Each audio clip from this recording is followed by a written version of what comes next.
The fluorescent lights in the lobby of Barrett Global Enterprises hummed like tired bees at 11:47 p.m.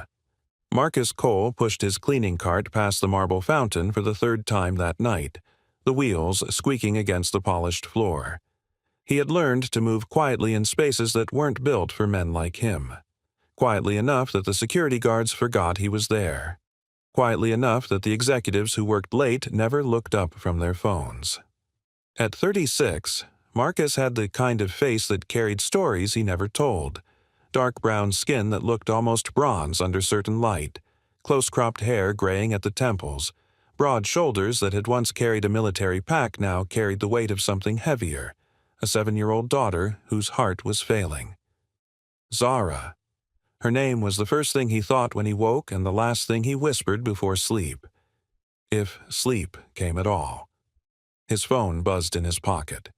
Marcus set down the bottle of glass cleaner and pulled it out with hands that had scrubbed 1,000 floors but still somehow stayed gentle.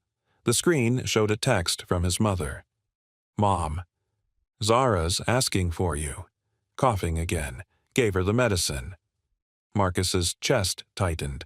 He typed back quickly. Marcus, tell her Daddy will be home soon. I love you both. He stared at the screen for a moment longer than necessary, then slipped the phone back into his pocket and returned to work. 4 more hours. 4 more hours, and he could go home to the tiny apartment in East Atlanta where his mother stayed up late playing card games with Zara, distracting her from the pain. If you're enjoying this story so far, don't forget to hit the like button and subscribe. Drop a comment telling me where in the world you're watching from. I love hearing from you. Marcus moved to the executive elevator bank and began polishing the brass panels. His reflection stared back at him, distorted and tired. He barely recognized himself anymore. 3 years ago, he'd been Sergeant Marcus Cole, Army Corps of Engineers, stationed in Germany with his wife Janelle and baby Zara. They had plans, a house in the suburbs, maybe another kid, a life that felt solid. Then Janelle's car was hit by a drunk driver on a rainy Tuesday afternoon. She died before the ambulance arrived. Marcus came home to a 2-year-old daughter and a future that had collapsed into rubble. He left the Army, moved back to Atlanta to be near his mother, took the first job he could find that offered night shifts so he could be with Zara during the day. For a while, it worked. Then the diagnosis came. Congenital heart defect. Progressive. Zara needed surgery. Not someday. Not eventually. Now. The surgery cost $47,000. Marcus's insurance covered $32,000. That left $15,000 he didn't have. He'd sold everything that wasn't nailed down. His car, Janelle's jewelry, the television. He'd taken out loans he'd never be able to repay. He'd begged family, members who were barely scraping by themselves. He'd gotten it down to $10,000. $10,000 stood between his daughter and a future. And he had $73 in his bank account. The elevator doors slid open behind him.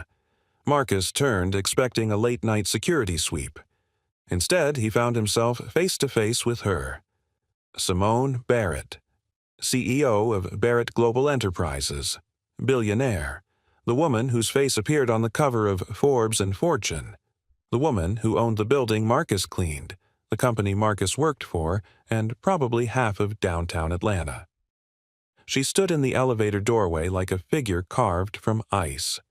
Tall, slim, dark brown skin that glowed under the lobby lights. Her hair was pulled back in a sleek bun, and she wore a charcoal gray suit that probably cost more than Marcus made in 6 months. Her eyes were a shade of brown so deep they looked black, and they were fixed on him with an intensity that made his pulse skip. "You're the night cleaner," she said. It wasn't a question. "Yes, ma'am." Marcus straightened, suddenly aware of the sweat on his forehead, the cleaning rag in his hand. "I'm sorry if I'm in your way. I can... What's your name?" Her voice was low, steady, with a faint rasp that suggested too many late nights and not enough sleep. "Marcus Cole, ma'am." Simone stepped out of the elevator, her heels clicking against the marble. She was shorter than he'd expected, maybe 5'7" without the heels, but she carried herself like someone who took up all the space in a room without even trying. "How long have you worked here, Marcus Cole?" 11 months. "Do you like it?" Marcus hesitated. It was a strange question. Nobody asked janitors if they liked their jobs. "It pays the bills, ma'am." Simone's eyes narrowed slightly as if she were reading something written on his face that he hadn't meant to show. "That's not what I asked." Marcus set down his cleaning supplies and met her gaze. Something about the way she looked at him made him feel like lying would be an insult to them both. "No, ma'am," he said quietly. "I don't like it, but I need it." For the first time, something shifted in Simone's expression. Not quite a smile, but something softer. "Honest," she murmured. "I don't hear that often." She walked past him toward the fountain in the center of the lobby. Marcus stayed where he was, unsure if he was supposed to leave or stay. Simone stood at the edge of the fountain, staring down at the water as if it held answers to questions she hadn't asked yet. "I have a daughter," she said suddenly. Marcus blinked. "Ma'am?" "Had," Simone corrected herself, her voice going flat. "I had a daughter." The lobby felt too quiet, too big. Marcus didn't know what to say, so he said nothing. Simone turned to face him. "She was 5, leukemia. I paid for the best doctors in the world, the best hospitals, the best treatments." Her jaw tightened. None of it mattered. She died anyway. Marcus's throat closed. He thought of Zara's small hand in his, the way she laughed when he read her bedtime stories in funny voices, the way she said, "I love you, Daddy," every single night like it was the most important thing in the world. "I'm sorry," he said, and he meant it. Simone studied him for a long moment. Then she reached into her jacket pocket and pulled out a sleek black wallet. She opened it, removed a stack of crisp bills, and held them out. $10,000, she said. Marcus stared at the money. His heart slammed against his ribs. "Ma'am, My daughter needs surgery today," Simone continued, her voice steady and cold as steel. "It costs $10,000. If she doesn't get it, she'll die. I'm offering you this money, right now. No strings, no repayment." Marcus couldn't breathe. $10,000. The exact amount he needed. The exact amount standing between Zara and life. But something was wrong. The way Simone was looking at him. The way her fingers gripped the bills just a little too tightly. "What's the catch?" he asked slowly. Simone's lips curved into something that wasn't quite a smile. "The catch is this. I'm lying." Marcus froze. "I don't have a daughter," Simone said. "Not anymore. But you do. Don't you, Marcus Cole?" His blood turned to ice. "I know about Zara," Simone continued, her voice soft but relentless. 7 years old, congenital heart defect, surgery scheduled for next week. You're 15,000 short, but you've managed to scrape together 5. You need 10 more. Marcus felt stripped bare, exposed. I know everything about everyone who works for me," Simone said simply. She stepped closer, still holding the money. "So here's the real question, Marcus. If I told you my daughter needed this money to survive, and you believed me, would you take it, or would you give it to me?" The lobby spun. Marcus looked at the money in her hand. $10,000. Zara's surgery. Zara's life. But if Simone's daughter needed it? Except she didn't. She'd said she was lying. But what if she wasn't lying about lying? "This is a test," Marcus said, his voice rough. Simone tilted her head. "Everything is a test." "Why?" "Because I need to know what kind of man you are." Marcus's hands curled into fists at his sides. He thought of Zara, of the doctor's words, "We can't wait much longer," of his mother's face when she looked at her granddaughter and tried to hide her fear. He thought of Janelle, of the promise he'd made at her grave. "I'll take care of her, no matter what." Then he thought of Simone, of the emptiness in her eyes when she'd said I had a daughter. Marcus took a slow breath. Then he met Simone's gaze and said the words that would change everything. "If your daughter really needed it," he said quietly, "I'd tell you to take it. I'd find another way to save mine." The silence that followed felt like the space between lightning and thunder. Simone stared at him. For the first time since she'd stepped out of that elevator, her mask cracked. Her eyes widened. Her lips parted. The hand holding the money trembled. "You're lying," she whispered. "No, ma'am," Marcus said. "I'm not." "You'd let your daughter die?" "No." Marcus shook his head. "I'd work 3 more jobs. I'd sell everything I own. I'd beg on street corners if I had to. But I wouldn't take money from a parent trying to save their child, not even to save my own." Simone's hand dropped to her side. The bills fluttered slightly in her grip. "Why?" Her voice was barely audible. Marcus thought of his mother's hands, of Janelle's laugh, of Zara's smile. "Because that's not the man I want my daughter to remember." For a long moment, Simone just stood there. Then she did something Marcus never expected. She started to cry. Not loud, not dramatic, just silent tears sliding down her perfect face, catching the light as they fell. "I've tested 43 people," she said, her voice breaking. "Executives, managers, people I thought I could trust. I told them the same story, offered them the same money." She looked up at Marcus, and her eyes were full of something he couldn't name. Every single one of them took it.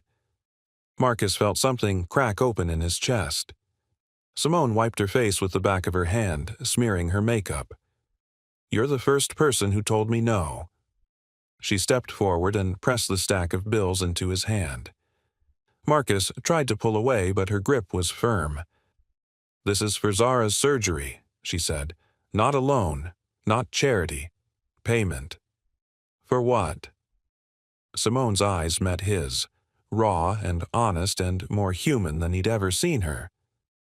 "For reminding me that decent people still exist." Marcus didn't remember leaving the building, didn't remember the drive home in his beat-up Honda, didn't remember climbing the stairs to the 3rd-floor apartment. He only remembered standing in the doorway, staring at the envelope Simone had given him, feeling like he'd stepped into someone else's life. Inside, the apartment was dim. A single lamp glowed in the corner.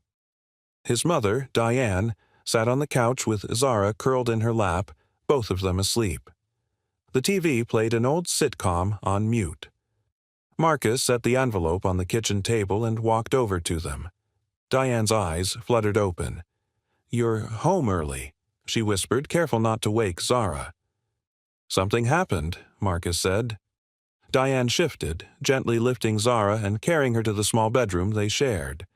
Marcus followed, watching as his mother tucked the blanket around his daughter's thin shoulders. Zara's chest rose and fell in shallow breaths. The heart monitor on her wrist blinked green. Green was good. Green meant stable. Diane closed the door softly and turned to Marcus. "What happened?" Marcus led her to the kitchen and opened the envelope. Diane gasped. "Marcus, where did you—" "The CEO," he said quietly. "Simone Barrett. She gave it to me." Diane's hand flew to her mouth. "Why?" Marcus told her everything. The test. The question. His answer. By the time he finished, Diane was crying. "You told her no," she whispered, "even knowing what Zara needs." Marcus nodded. Diane reached out and cupped his face in her weathered hands. "Your father would be so proud." Marcus closed his eyes. His father had been a pastor, a man who believed that character was built in the choices no one else saw. He'd died when Marcus was 19, but his voice still echoed in Marcus's head. "Do right, even when it costs you." "What do I do now?" Marcus asked. Diane smiled through her tears. "You call the hospital and schedule that surgery." The next morning, Marcus woke to sunlight streaming through the window and Zara's small hand patting his face. "Daddy, you're home?" He pulled her into his arms, burying his face in her curls. She smelled like the lavender lotion his mother used and the faint medicinal scent that clung to her skin. "I'm home, baby girl. Grandma says we're going to the hospital today. Is it for my heart?" Marcus pulled back to look at her. Zara had his eyes and Janelle's smile. She was small for her age, her brown skin a shade lighter than his, her hair a halo of tight curls his mother braided every morning. "Yeah, sweetheart, we're going to talk to the doctors about your surgery." Zara's smile dimmed slightly. "Will it hurt?" Marcus brushed a curl from her face. "A little, but after, you'll feel so much better. You'll be able to run and play like the other kids. Will you be there?" "Every second." Zara nodded, satisfied. Then she scrambled off the bed and ran to the kitchen, calling for her grandmother. Marcus sat there for a moment, letting the weight of everything settle. Then he got up, got dressed, and prepared to face whatever came next. What he didn't know was that Simone Barrett had spent the entire night awake, staring at the ceiling of her empty penthouse, thinking about the janitor who'd said no. And that morning, she made a decision that would change all of their lives. At 9:47 a.m., Marcus's phone rang. Unknown number. "Hello. Mr. Cole, this is Simone Barrett." Marcus's heart lurched. "Miss Barrett, thank you. I don't know how to— I need to see you," Simone interrupted. Her voice was different, less cold, almost uncertain. "Today. Can you come to my office at 2? Marcus glanced at his mother, who was braiding Zara's hair at the kitchen table. "I have an appointment at the hospital at 3. "This won't take long."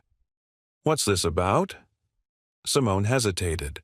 Then, "I have a proposition for you." "Ma'am, if this is about the money, I don't need—" "It's not about the money." Simone's voice softened. "It's about something neither of us can buy." Marcus frowned. "What's that?" "A second chance." The line went dead. Marcus stared at his phone. Diane looked up from Zara's braid. "Who was that?" "The CEO," Marcus said slowly. "She wants to see me." Diane's eyebrows rose. "For what?" Marcus shook his head. "I don't know." But as he looked at Zara, laughing, as her grandmother tickled her neck, Marcus felt the first stirring of something he hadn't felt in years. Hope. And on the 47th floor of Barrett Global Enterprises, Simone Barrett stood at the window overlooking Atlanta, her reflection ghost-like in the glass. She'd spent 5 years building walls. 5 years proving she didn't need anyone. 5 years telling herself that love was a weakness she couldn't afford. But last night, a janitor had looked her in the eye and chosen honor over survival.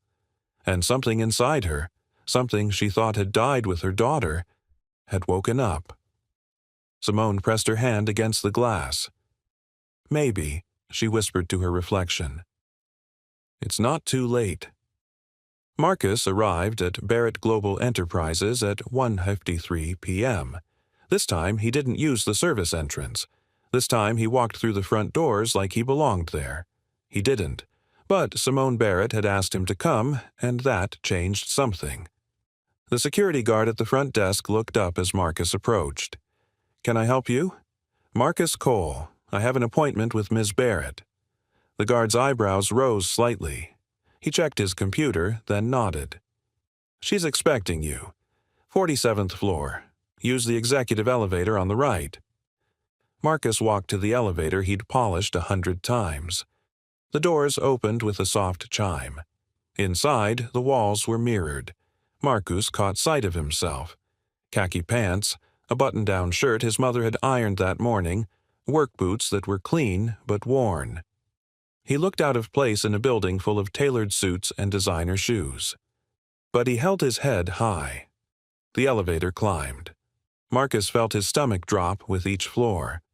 By the time the doors opened on the 47th floor, his palms were sweating. A woman in her 50s with silver hair and a crisp navy dress met him.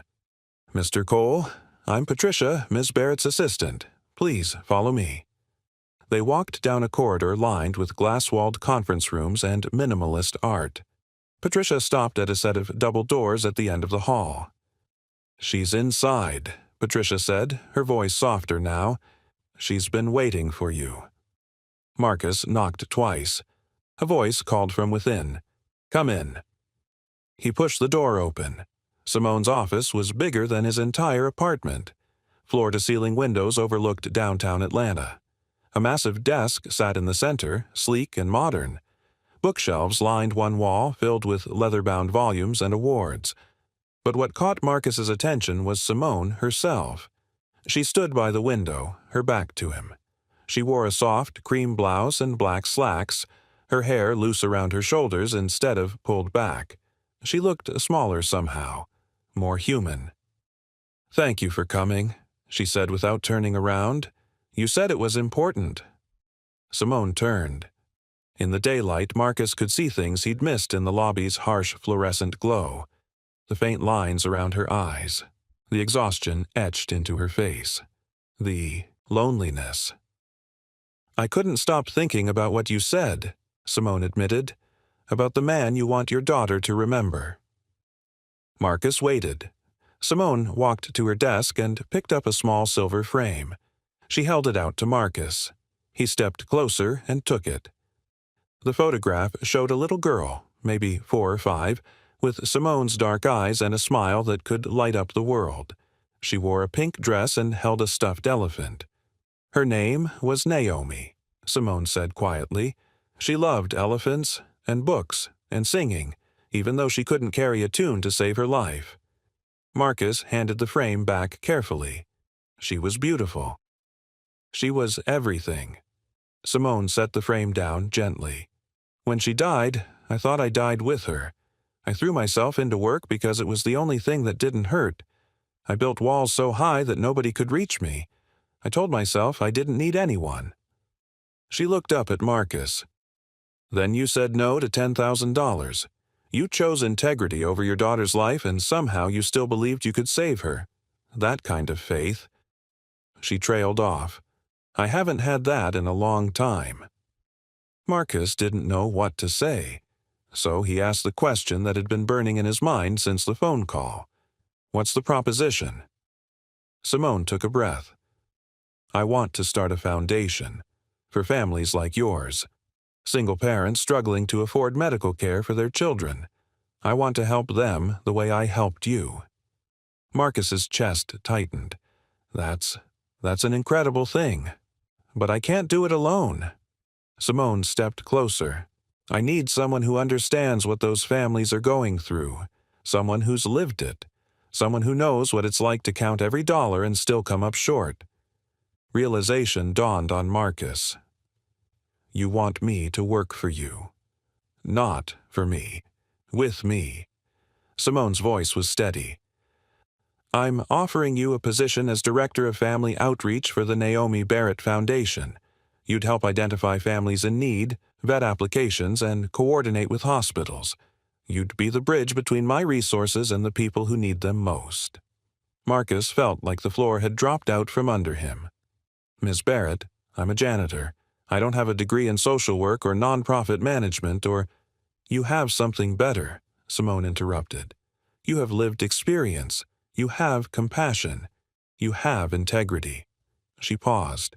"And you have a degree in civil engineering from Georgia Tech, which you never finished because your wife got sick." Marcus stared at her. "How did you—" "I told you. I know everything about my employees." Simone's expression softened. "You're smarter than half the executives in this building, Marcus. You just haven't had the chance to prove it." If you're hooked on this story, make sure to subscribe and turn on notifications so you never miss an upload.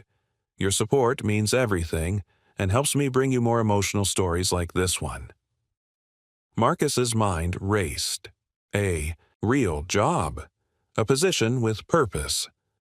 A salary that could give Zara not just a surgery, but a future. But something held him back.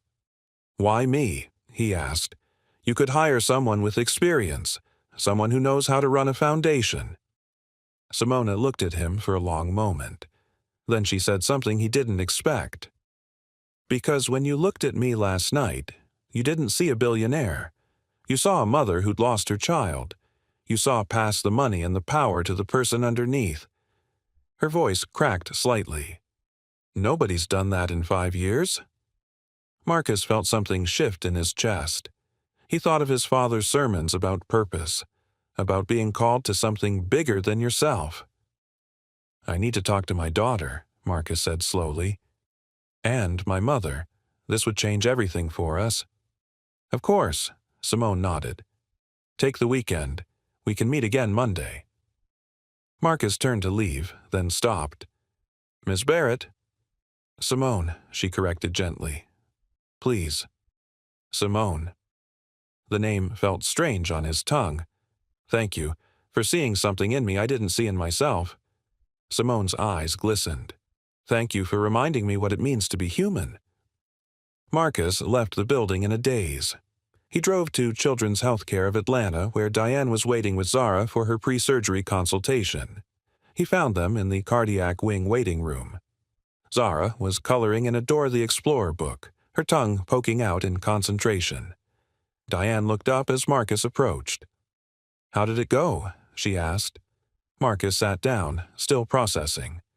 She offered me a job. Diane's eyes widened. What kind of job? Director of Family Outreach, for a foundation she's starting, to help families like us pay for their kids' medical care. Diane's hand flew to her mouth. Marcus. Daddy. Zara dropped her crayon and climbed into his lap. You're here. Marcus wrapped his arms around her, breathing in the scent of her hair. I promised, didn't I? The doctor says I'm going to get my surgery next week, Zara said, her voice a mix of excitement and fear. He says after that, my heart will be all better. Marcus kissed her forehead. That's right, baby girl. Will you still be my daddy after? Zara asked, her brown eyes serious. The question caught Marcus off guard. Of course. Why would you ask that? Zara's lower lip trembled. Tommy at daycare says when kids get surgery, sometimes their parents leave because they don't want them anymore. Marcus felt his heart crack. He cupped Zara's face in his hands. Listen to me, sweetheart. I will never, ever leave you. Not when you're sick, not when you're healthy, not ever. You're stuck with me forever. Got it? Zara nodded, tears spilling down her cheeks. Promise. Promise. Marcus pulled her close. Over her head, he saw Diane wiping her own eyes. A nurse appeared in the doorway. Zara Cole? The consultation took an hour. Dr. Elena Martinez, the pediatric cardiac surgeon, was a woman in her 40s with kind eyes and steady hands. She explained the procedure in terms Marcus could understand. They would repair the defect in Zara's heart using a minimally invasive technique. Recovery would take 4 to 6 weeks. The success rate was 93%. 93%. 7% chance of losing her. Marcus held Zara's hand through the entire consultation. When it was over, Dr. Martinez pulled him aside. Your daughter's going to be fine, she said. I know the numbers are scary, but Zara is strong. She's a fighter. She gets that from her mother, Marcus said quietly. Dr. Martinez smiled. Then she's in good hands.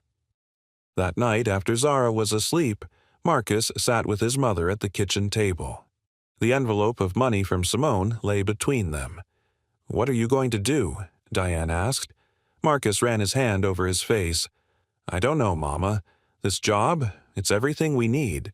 Good salary, benefits, purpose. But I barely know her. What if this is just guilt? What if she changes her mind? Diane reached across the table and took his hand. Marcus, do you remember what your father used to say about fear? Marcus smiled faintly. Fear is just faith in the wrong outcome. Exactly. Diane squeezed his hand. You've been faithful through everything. Janelle's death, Zara's illness, losing everything and starting over. Maybe this is God's way of saying, I see you. Marcus looked at his mother. At 71, she'd raised him alone after his father died. She'd worked 2 jobs to put him through college. She'd held him when Janelle died and never once complained about moving into his tiny apartment to help with Zara. If anyone knew about Faith, it was her. "What do I tell Zara?" Marcus asked. "Tell her the truth," Diane said. "That sometimes, when we do the right thing, good things happen." Sunday afternoon, Marcus's phone rang. Simone. "I'm sorry to bother you on the weekend," she said, "but I wanted to check in. Have you made a decision?" Marcus looked out the window at Zara playing in the small courtyard below, Diane watching from a bench. "I have some questions first." "Of course. This foundation, is it really about helping families, or is it about easing your guilt over Naomi?" Silence on the other end. Then, "That's a fair question." "I need to know," Marcus said, "because if this is just therapy for you, I can't be part of it. Those families deserve more than that." "You're right," Simone's voice was quiet. "The truth is, it's both. I want to help families because I know what it's like to feel helpless. But I also need to do this because if I don't, Naomi's death means nothing." Marcus heard the rawness in her voice. "Tell me about her." "What?" "Tell me about Naomi. Not the diagnosis, not the treatments. Tell me who she was." Another pause. Then Simone began to talk. She talked for 40 minutes. About Naomi's obsession with elephants. About how she insisted on wearing her tutu to the grocery store. About the way she mispronounced spaghetti as pasgetti and refused to be corrected because she thought her version was better. About the last thing Naomi said before she slipped into a coma. "Mama, will you read me the elephant book?" By the time Simone finished, Marcus had tears streaming down his face. "She sounds like she was an incredible kid," he said. Simone's voice was thick. "She was. And I would give everything I own, every dollar, every asset, every building, to have 5 more minutes with her." Marcus wiped his eyes. "I'll take the job, but on one condition." "Name it." "You meet Zara." Simone went quiet. "Marcus, I don't know if I can. If we're going to do this together, you need to remember why we're doing it. Not as an abstract concept, as real kids with real families who love them." He could hear Simone breathing on the other end. "Okay," she finally said. "When?" "Tomorrow, before the surgery. I want you to see what you're saving." Monday morning, Simone arrived at Children's Healthcare of Atlanta at 9 a.m. She wore jeans and a simple white blouse, no makeup, her hair in a ponytail. She looked like a different person from the CEO Marcus had met in the lobby. She looked terrified. Marcus met her in the main entrance. "Thank you for coming." Simone nodded, her hands clasped tightly together. "I haven't been inside a children's hospital since Naomi died. We can do this another time if—" "No." Simone straightened. "You were right. I need to do this." They walked through the bright, cheerful corridors decorated with murals of animals and superheroes. Children's laughter echoed from the playroom. Monitors beeped, nurses moved with practiced efficiency. Simone's face was pale, but she kept walking. Zara's room was on the 3rd floor. Marcus pushed the door open. Diane sat in a chair by the window, knitting. Zara was in bed, watching cartoons. "Baby girl, there's someone I want you to meet." Zara looked up. Her eyes went wide. "Daddy, you brought a friend." Simone stood frozen in the doorway. Marcus gently took her hand and led her inside. "Zara, this is Miss Simone. She's the one who helped us pay for your surgery." Zara's face lit up. "Really? Thank you." Simone's lips trembled. You're very welcome." Zara tilted her head, studying Simone with a child's unfiltered honesty. "Why are you sad?" Simone blinked. "I'm not." "Yes, you are. Your eyes are sad. Like Daddy's eyes when he thinks I'm not looking." Marcus felt his throat tighten. Diane set down her knitting, watching quietly. Simone knelt beside the bed, her eyes level with Zara's. "I had a daughter once. She was sick, like you. But she didn't get better." Zara's expression turned serious. She died. Yes. That's really sad. Zara reached out and patted Simone's hand. But I'm going to get better. Dr. Martinez said so. And then I can run and play and maybe even do gymnastics. Simone's composure cracked. A tear slid down her cheek. I hope you do. I hope you do all those things. Zara frowned at the tear. Then, with the matter-of-fact wisdom of a 7-year-old, she said, You can come visit me after my surgery if you want. Daddy says visitors make people feel better. Simone let out a sound that was half laugh, half sob. I'd like that very much. Zara grinned. Okay. Do you like Frozen? We can watch it together. I haven't seen it. Zara gasped, scandalized. You have to see it. It's the best movie ever. And just like that, Zara launched into an elaborate plot summary of Frozen, complete with attempted singing. Simone sat there, listening with rapt attention, occasionally wiping her eyes. Marcus stood back, watching. He saw the moment Simone stopped seeing a patient and started seeing a child with dreams and personality and a future, a child worth fighting for. After half an hour, a nurse came in to prep Zara for pre-op. Marcus walked Simone to the elevator. Thank you, she said quietly, for making me do that. Did it help? Simone nodded. She reminds me of Naomi, the way she sees the world, full of possibility. That's what we're fighting for, Marcus said. Not just survival, possibility. Simone looked at him, really looked at him. You're going to be amazing at this job. Marcus smiled. We'll be amazing at it. The elevator dinged. Before the doors could open, Simone did something unexpected. She hugged him. It was brief, awkward, two people who barely knew each other trying to bridge an impossible gap. But it was real. Thank you, Marcus, she whispered, for giving me a reason to keep going. The elevator doors opened. Simone stepped inside. As the doors closed, Marcus saw her wipe her eyes. He stood there for a moment, feeling the weight of what was happening. This wasn't just about a job anymore. This wasn't just about money or opportunity. This was about two broken people finding a way to heal each other. Zara's surgery was scheduled for Wednesday at 6 a.m. Tuesday night, Marcus couldn't sleep. He lay on the pull-out couch in Zara's hospital room, listening to her breathe. Every inhale felt precious. Every exhale felt like a countdown. At 2 a.m., his phone buzzed, a text from Simone. Simone, are you awake? Marcus, yes. Simone, me too. Can't stop thinking about tomorrow. Marcus, me neither. Simone, she's going to be fine.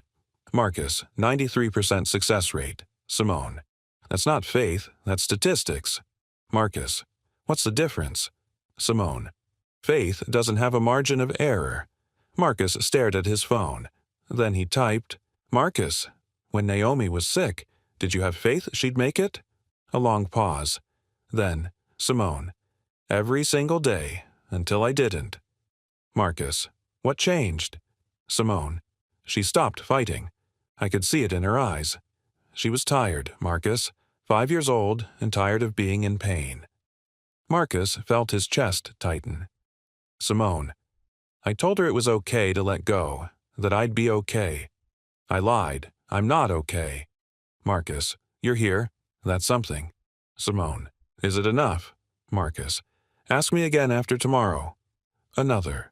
Pause. Simone, I'm coming to the hospital in the morning. Marcus, you don't have to. Simone, I know, but I want to be there. For Zara. For you. Marcus, thank you. Simone, try to get some sleep. Marcus, you too. Simone, Marcus? Marcus, yes? Simone, I'm glad you said no to that money. Marcus, why? Simone, because it led me to you. Marcus stared at those words for a long time. Then he set his phone down and finally, mercifully, fell asleep. Wednesday, 5:47 a.m. The pre-op area was cold and sterile. Zara lay on a gurney, wearing a hospital gown that was too big for her. A nurse had placed a cap over her hair. She looked so small. Marcus held her hand. Diane stood on the other side, murmuring prayers. Dr. Martinez appeared, already in scrubs. "We're ready for her," she said gently. Marcus leaned down and kissed Zara's forehead. "I love you, baby girl, more than anything in this world." Zara's eyes were heavy from the sedative they'd given her. "Love you too, Daddy. Don't be scared." Marcus almost broke. "I won't be." "Liar," Zara said with a sleepy smile. Then they wheeled her away. Marcus stood there, watching the doors close behind her, feeling like someone had reached into his chest and torn his heart out. Diane wrapped her arms around him. "She's going to be fine. You hear me? She's going to be fine." Marcus nodded, unable to speak. They went to the surgical waiting room. It was empty except for one person. Simone. She stood when she saw them, holding 2 cups of coffee. "I brought caffeine. Thought you might need it." Marcus took the cup, his hands shaking. "You came." "I said I would." They sat together in the uncomfortable chairs. The clock on the wall ticked. Minutes felt like hours. An hour passed, then 2. Diane dozed off, her head on Marcus's shoulder. Simone sat across from them, scrolling through her phone but not really seeing it. "Can I ask you something?" Marcus said quietly. Simone looked up. "Anything. When you tested those 43 people, what were you really looking for?" Simone set her phone down. "Honestly, I was looking for a reason to believe people are good. I'd been burned so many times. Business partners who betrayed me, friends who wanted my money, men who saw me as a trophy. I started to think maybe I was the problem. Maybe I just couldn't see people clearly."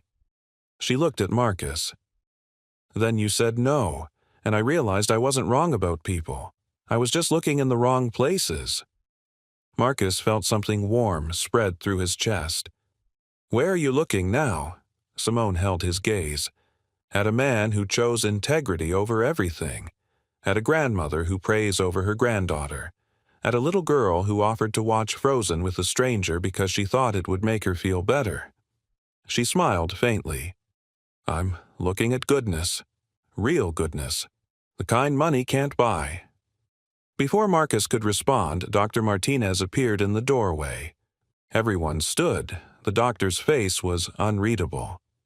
Marcus's world stopped.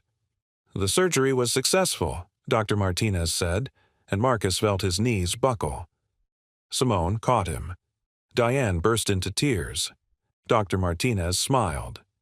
"Zara did beautifully. The repair was straightforward, no complications. She's in recovery now. You can see her in about 30 minutes." Marcus couldn't speak. He just nodded, tears streaming down his face. Dr. Martinez squeezed his shoulder. "She's going to be just fine, Mr. Cole." After she left, Marcus turned to Simone. Without thinking, he pulled her into a hug. This time, it wasn't awkward. This time, it felt like 2 people who'd survived a storm together. "Thank you," he whispered into her hair, "for everything." Simone held him tighter.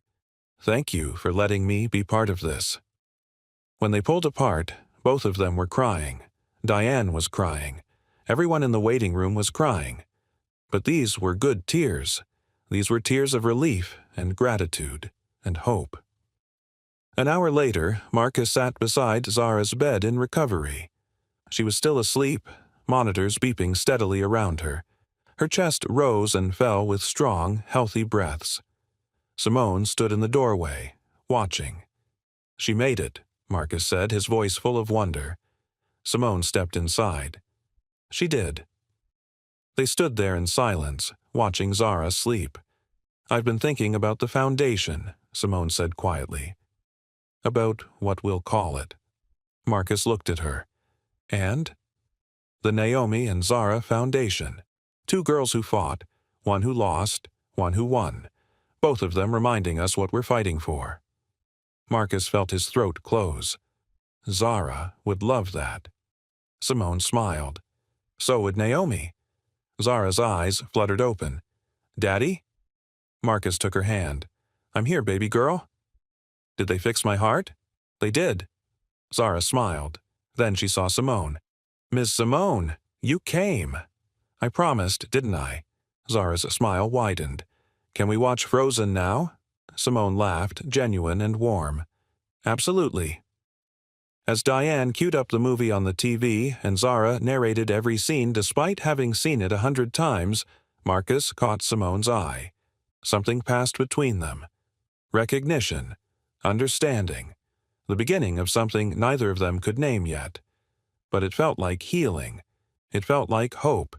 It felt like the start of something neither of them expected, but both of them desperately needed. 2 weeks later, Marcus walked into Barrett Global Enterprises for his first day as Director of Family Outreach. This time, he wore a suit Simone had bought him. This time, he rode the executive elevator with his head held high. This time, when people saw him, they didn't see a janitor. They saw someone who belonged. Simone met him on the 47th floor. "Ready?" Marcus smiled. "Ready." They walked together to the conference room where the Foundation's first board meeting would take place. But as they reached the door, Simone's phone rang. She glanced at the screen. Her face went white. "What is it?" Marcus asked. Simone's hand trembled. "It's my ex-husband, Nathan." Marcus frowned.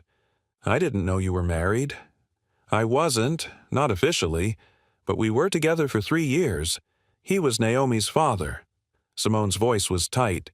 "He left when she got sick. Said he couldn't handle it." "Why is he calling now?" Simone stared at the phone. "I don't know. But it can't be good," she answered. "Nathan." Marcus watched her face cycle through emotions. Shock, anger, disbelief.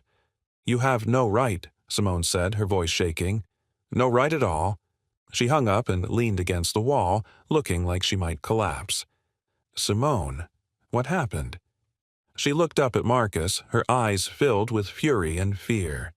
"He's suing me for half of Naomi's trust fund, the one I set up in her memory. He's claiming he has rights as her biological father." Marcus felt ice flood his veins. Can he do that? With the right lawyer? Maybe. Simone's hands curled into fists. He abandoned us when we needed him most. And now he wants to profit from our daughter's death. Marcus stepped closer. "We'll fight him." "We? You're not alone anymore, Simone. Remember?" Simone looked at him, something fierce and vulnerable in her eyes. "I don't know how to do this," she whispered. "How to let someone in?" Marcus took her hand. "Neither do I. But maybe we figure it out together." Simone squeezed his hand tight. And for the first time since Naomi died, Simone Barrett didn't feel completely alone. Marcus Cole, a widowed janitor struggling to afford his daughter Zara's heart surgery, faces an unexpected moral test when billionaire CEO Simone Barrett offers him $10,000 to lie about a conversation. Despite desperately needing the money, Marcus refuses, choosing integrity over survival. This decision transforms both their lives in ways neither could have imagined. Simone Barrett, the cold and guarded CEO of Barrett Global Enterprises, is a woman destroyed by grief. 5 years earlier, her 7-year-old daughter Naomi died of leukemia, while her ex-partner Nathan abandoned them. Simone has built impenetrable walls around her heart, viewing the world through a lens of cynicism and transactional relationships. She tests people constantly, expecting them to fail, to prove that decency doesn't exist. When Marcus passes her test by refusing the bribe, Simone is shaken to her core. Here is a man with every reason to lie: medical bills, a dying daughter, crushing poverty, yet he chooses honesty. Intrigued and disturbed by this encounter, Simone begins investigating Marcus. She discovers his wife Janelle died 2 years earlier, leaving him to raise Zara alone while working multiple jobs to afford the surgery that could save her life. Simone makes an extraordinary decision. She creates a position for Marcus as Director of Family Outreach at a new foundation she's establishing, the Naomi and Zara Foundation, named after both their daughters.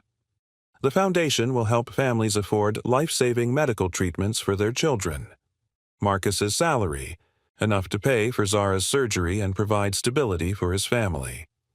Initially, Marcus is suspicious and defensive, seeing this as charity. But Simone insists he earned it through his integrity.